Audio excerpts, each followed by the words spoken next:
গতকালকের একটা ঘটনা সারা ত্রিপুরা রাজ্যের মানুষ, এটা অধিকাংশ মানুষের জানেন যে দাদু আর নাতিনের যে ঘটনাটা কেন্দ্র করেছিল। এইবার 1 মিনিট আপনার সবাই যার যার বিবেককে প্রশ্ন করেন যে আমরা যে সমাজে আছি এই সমাজটাকে আদৌ কি সুস্থ, আদৌ কি সুন্দর? আপনি যেই ধর্মেতে বিলং করেন, যেই জাতিতে বিলং করেন বা যেই কিছু হোকটা, 1 সেকেন্ডের জন্য এটা ভুল করেন মানে আমি কোনো ধর্মে না, আমি কোনো জাতিতে না, আমি একজন মানুষ।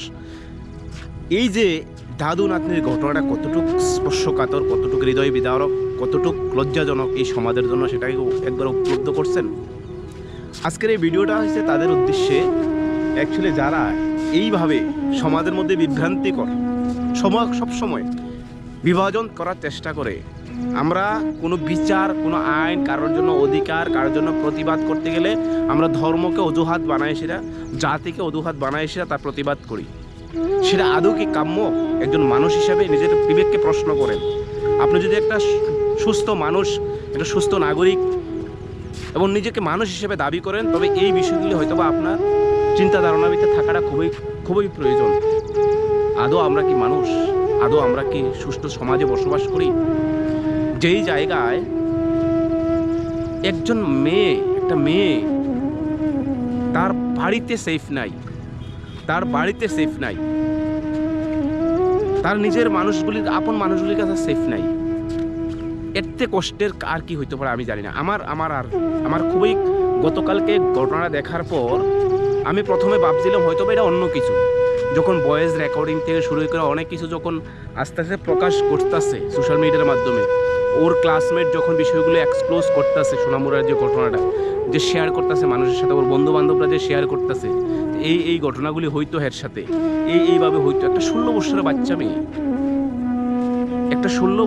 বাচ্চা মেয়ে তার নিজের পরিবারের কাছে সেফ নাই। জাস্ট একবার 1 সেকেন্ডের জন্য কল্পনা করে, আমরা কোনো রাস্তার ভিতরে কোনো মেয়ে ছেলে যদি অবৈধ কোনো কিছু হয়, আমরা এটা নিয়ে খুব তুলপা সোশ্যাল মিডিয়ার মাধ্যমে। কিছুদিন আগে পুরো ঘটনা আমি বারবার কইতেছি, সারা ত্রিপুরা যে তুলপা। কিন্তু আজকের দিনও তারা কোথায়? আজকের দিনও ওই যে মিডিয়াগুলি, ওই নিউজ চ্যানেলগুলি, ওই প্রতিবাদীগুলি, ওই যাদের লজ্জা মুখ দেখানো যায় না, ওই লোকগুলি কোথায়?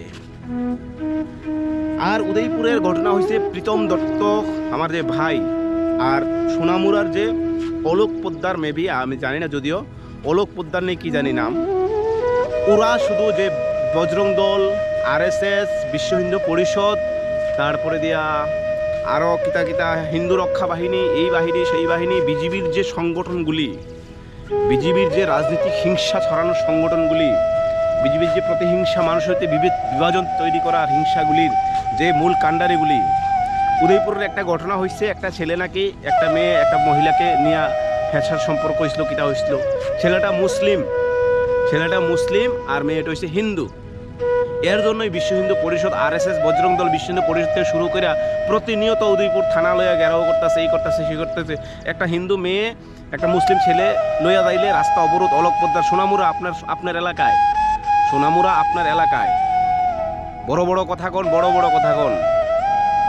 আমরা হিন্দু রক্ষা বাহিনী, হিন্দু রক্ষা করি তৈলে হিন্দু রক্ষা করলে সোনামুড়া আপনার এলাকার ভিত্তিতে এত বড় ঘটনা হয়েছে, আপনি প্রতিবাদ কেন করেন না? চুপ কেন? হিন্দু রক্ষা বাহিনী যদি হিন্দু মারে, তাহলে কি এটা হিন্দুর ক্ষতি হয় না? হিন্দু দর্শন করলে কি হিন্দুর দর্শন হয় না? হিন্দু খুন করলে কি খুন হয় না? হিন্দু যদি বুম ফোটায়, এটাতে ক্ষতি হয় না? হিন্দু রক্ষা বাহিনী মানে হিন্দু সমাজ রক্ষা বাহিনী। তাহলে হিন্দু যদি যে জায়গায় আক্রান্ত হয়, মুসলমানের জন্য কথা কওয়া লাগতো না? হিন্দু মা বোনরা যে জায়গায় আক্রমণ হয়, হিন্দু ছোট ছোট মেয়েরা যে জায়গায় আক্রমণ হয়, অন্তত তাদের পণ্য কথা কন। কে করছে সেটা তো আপনাদের বিষয় না। কে ক্ষতি হয়েছে সেই যে হিন্দু, কে করছে সেটা বাদ দেন, কার ক্ষতি হয়েছে সেটা বিবেককে প্রশ্ন করেন। আজকে আমার ভাবতে অবাক লাগে, একটা মেয়ে তার পরিবারের কাছে রক্ষা নেয়, একটা 16 বছরের মেয়ে।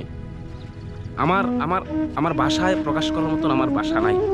অতটুকু আমি মর্মাহত, অতটুকু ব্যতীত। খুবই দুঃখ লাগে বিষয়গুলি। আজকে উদয়পুরের একটা ঘটনা হইলে হাজার RSS, বজরং দল এবং সোশ্যাল মিডিয়ার কমেন্টের ভিতরে দেখলে অনর্গল গালিগালাজ, বিভিন্ন ধর্ম নিয়ে, বিভিন্ন কিছু নিয়ে এসে অনর্গল গালিগালাজ। কিন্তু যখন হিন্দু জড়িত থাকে তখন চুপ, যখন মুসলমান জড়িত থাকে তখন চুপ, যখন উপজাতি জড়িত থাকে তখন চুপ, যখন উপজাতি বাঙালি হয়ে যায় তখন দাঙ্গা, তখন হিন্দু মুসলমান হয় তখন দাঙ্গা, তখন মুসলমান হিন্দু হয় তখন দাঙ্গা, তখন প্রতিবাদ। এই হচ্ছে আমাদের সমাজ ব্যবস্থা, এই হচ্ছে আমাদের চিন্তা ধারণা, এই হচ্ছে আমরা সুষ্ঠু সমাজ পরিকল্পনার পরিচালনা করি আমরা। আজকে আইন ব্যবস্থা, শাসন ব্যবস্থা কানা, আজকে প্রশাসন অন্ধ, আজকে সবাই অন্ধ রাজত্ব করতেছে, যার যেমন ইচ্ছে করতেছে। এতে লজ্জাজনক কি হইতে পারে আমাদের জন্য?